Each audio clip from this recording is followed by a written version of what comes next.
Kasado na sa Abril 15 ang service contracting program ng pamahalaan na layong tulungan ang mga driver na magkaroon ng kita at matiyak na may masasakyang sapat ang mga pasahero.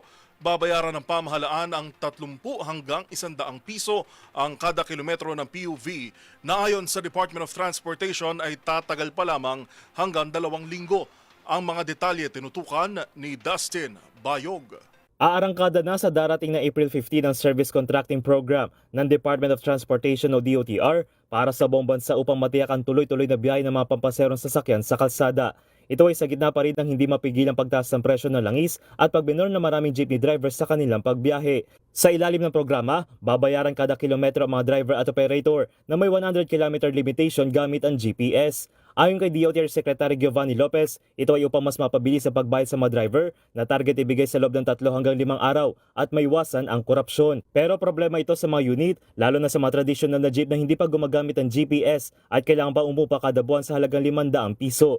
Sagot naman dito ng kalihim ay mababaw ito sa kita at sa ibabayad ng pamahala sa bawat kilometro. Halimbawa para sa mga driver at operator sa EDSA busway ay babayaran sila ng 100 piso kada kilometro habang 30 at 40 pesos naman para sa mga modern jeepney at traditional na jeep. Masisigurado po natin ng mga drivers, operators na kasama dito sa Net Service Contracting Program ay magkakaroon talaga sila ng kita araw-araw. Hindi lang po sigurado na may kita sila, pero stable din yung income na makukuha nila araw-araw.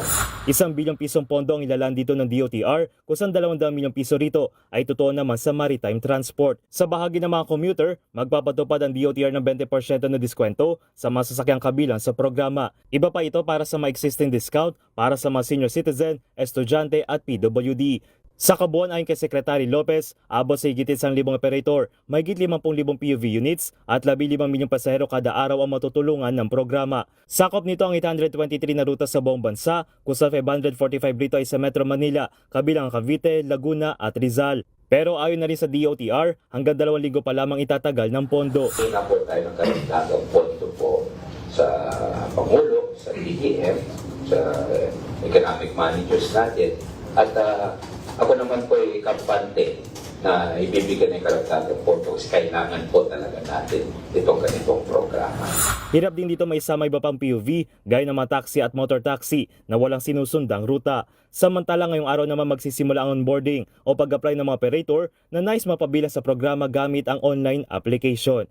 Para sa MBC TV Network News, ito si Dustin Bayog ng DZRH TV. Una sa Pilipinas, una sa Pilipino.